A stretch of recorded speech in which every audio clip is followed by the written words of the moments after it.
CPI സംസ്ഥാന സെക്രട്ടറിക്കെതിരായ phone സംഭാഷണത്തിൽ CPI അന്വേഷണ കമ്മീഷനെ നിയോഗിക്കാൻ പോകുന്നു. നിലമ്പൂരിലെ ഉപതെരഞ്ഞെടുപ്പിന് ശേഷം കമ്മീഷനെ വയ്ക്കുമെന്നാണ് പറയുന്നത്. എറണാകുളം ജില്ലാ കമ്മിറ്റിയിൽ നിന്ന് വിശദീകരണം തേടുകയും ചെയ്യും.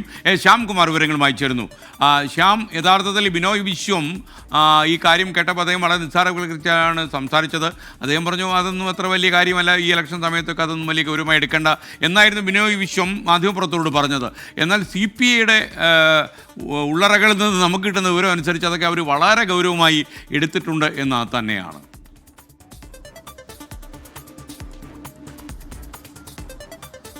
SKN തീർച്ചയായും, കാരണം ബിനോയ് വിശ്വം പറഞ്ഞത്ര ലാഘവത്തോടെയല്ല CPIയുടെ സംസ്ഥാന നേതൃത്വം ഈ വിഷയത്തെ കാണുന്നത്. കാരണം ഒരു CPIയുടെ സംസ്ഥാന സെക്രട്ടറിക്കെതിരായിട്ട് സംസ്ഥാന നേതൃത്വത്തിൻ്റെ തന്നെ ഭാഗമായി, അതും സംസ്ഥാന നിർവാഹക സമിതിയും എക്സിക്യൂട്ടീവിലുമൊക്കെ ഉള്ള നേതാക്കൾ തന്നെ ഫോൺ സംഭാഷണം നടത്തുക, അതിൽ സെക്രട്ടറിയെ മോശമായി ചിത്രീകരിക്കുക, ഇത് രണ്ടും ഗൗരവത്തോടെ തന്നെ കാണുന്നുണ്ട്.